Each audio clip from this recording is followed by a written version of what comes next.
Үгийн утгыг ялгаж зөв уншиж бичих. Сургагчийнхаа 64 дугаар утсыг нээгээрэй. За хичээлийн маань зорилго онцгой та харгачлалд суралцах, гэрийн бүрдэл хэсгүүдийг таних, утгыг ялгаж зөв бичиж уншиж сурах нэ. За зорилт маань онцгой таах, гэрийн бүрдэл хэсгүүдийг таних, энэ на нотой үгсийг уншиж утгыг ялган таних. Га готой үгсийг уншиж утгыг ялган таних. За багш нь өнөөдөр онцгой бэлдсэн байна. За онцгойг таахтаа бид эхлээд онцгой өгөгдлийг сайтар ажигладаг. Онцгой өгөгдлөөс онцгой тохирох 3 таамаглал төвшүүлдэг.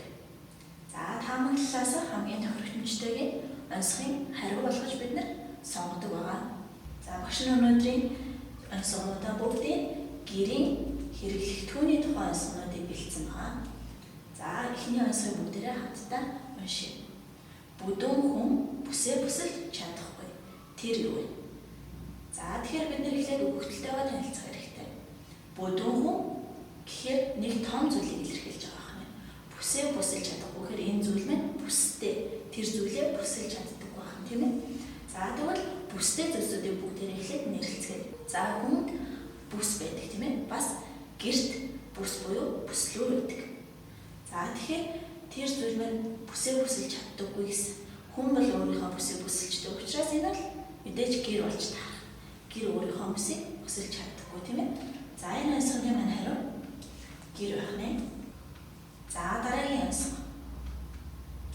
За ишигний имэр ийшээ тийш гэсэн байна. За ишигний имэр гэхээр жижигхэн зүйлийг илэрхийлж байгаа. Ийшээ тийш гэхээр ийшээ тийшээ хааш маш гэсэн үг байна, тийм ээ? За гэрт ийм ямар зүйл гэдэг вэ хөлтүүдээ? Мэдээж энэ бол гэрийн хан авах байна. За матмал нэгэн цагираг, махар 6 хавраг тэр юу гэсэн. За энэ бидний мэдэхгүй нэг үг байна, тийм ээ? За тэр бол матмал гэсэн үг. Матмал гэдэг нь махилгаж, матаж хийсэн зүйлийг хэлдэг байна. За тэгвэл энэ зүйл маань цагираг дугуй хэлбэртэй. Дотроо 6 нарийнхан зүйл таах нь. Гэрт ийм ямар зүйл гэдэг вэ хөлтүүдээ? За энэ бол тоон байх юм, тийм ээ? За дараагийн онцгой. Өдөр гурвалжин, орой дөрвөлжин. Тэр юу вэ?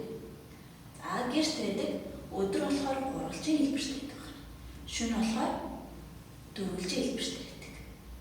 За энэ бол мэдээж өрх, тийм ээ?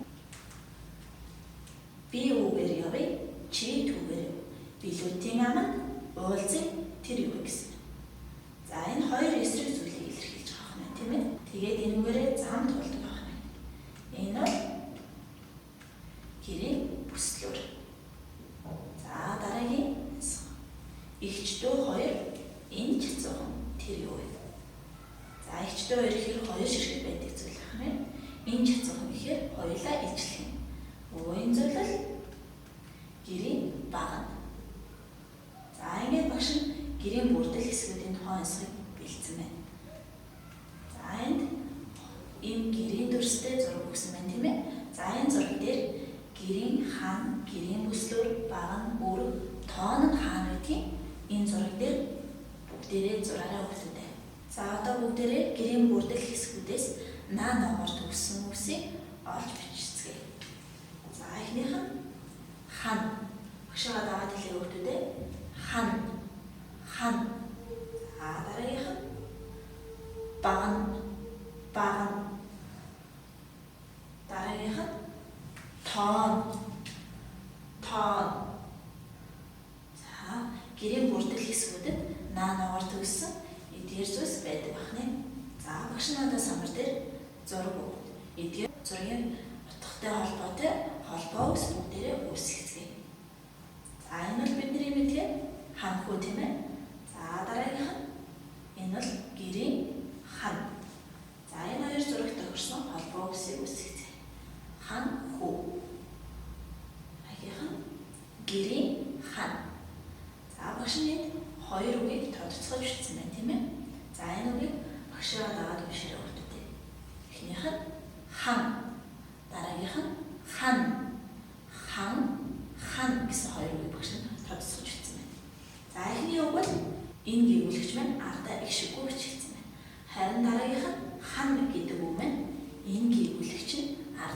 ишигтэй бичигдсэн байна, тийм ээ? За энэ хүүхдүүд ээ. Энэ бол цам. Энэ хүн юу хийж байгааг бүгдээрээ хамтдаа ажиглая. Цамаар болгож байна, тийм ээ? За энэ хоёр зурагт тохирох холбоог үүсгэе. Цам, хөмрөг. Дараагийнх нь цам, тишүүр. За тодтогсон хоёр үг бүгдээрээ уншицгаая. Эхнийх нь цам. Дараагийнх нь цан. За эхний үг маань ардаа их шиггүй бичигдсэн байна. Харин дараагийн үг маань энэ гэгүүлэгчээр их шигтэй бичигдсэн байна. Сайн ажиглаарай хүүхдүүдээ. За тэгвэл өмнөх хоёр зургаас ардаа их шиггүй бичигдсэн энэ гэгүүлэгчтэй үгийг төвж бичээрэй. За хан, цан гэсэн хоёр үг байна, тийм ээ? За энэ хоёр үгний маань энэ гэгүүлэгч дуудагдахдаа амны хөндийн хаавар хэлэгдэж байгаа бүгдээрээ ажиглая. Эхний үг хан. Хан. Дараагийн үг маань цан. Цан. Энэ гэгүүлэгч маань хоолой хэсгээр хэлэгдэж байна, тийм ээ? Тэгэхээр үүнийг хоолой энэ гэж хэлдэг байна. За хоолой энэ маань ардаа их шиггүй бичигддэг. Дуудагдах байдал нь хоолой хэсгээр хамшиж хэлэгддэг байна. Дэвтэртээ ардаа гэгүүлэгчтэй бичигдсэн үгсийг төвчж. Хан, цам. За тэгвэл энэ хоёр үгний маань энэ гэгүүлэгч амны хөндийн хаавар сонсогдож байгаа бүгдээрээ ажиглая. Хан, цам. Амны хөндийн хэлний үзүүрийн хэсгээр хэлэгдэж байна, тийм ээ? Тэгэхээр энэ үүнийг хэлний үзүүрийн энэ буюу на, нэ, ног хэлний үзүүрийн энэ гэж нэрлэдэг байна. Хэлний үзүүрийн маань ардаа заавал их шигтэй бичигддэг. Дуудагдах байдал нь хэлний үзүүрийн хэсэгт хэлэгддэг байна. За зурагт тохирох холбоо үүсгэн бүгдээрээ. За энэ юуны зураг бүгдээ тарих байна, тийм ээ? За энэ бол гар байна.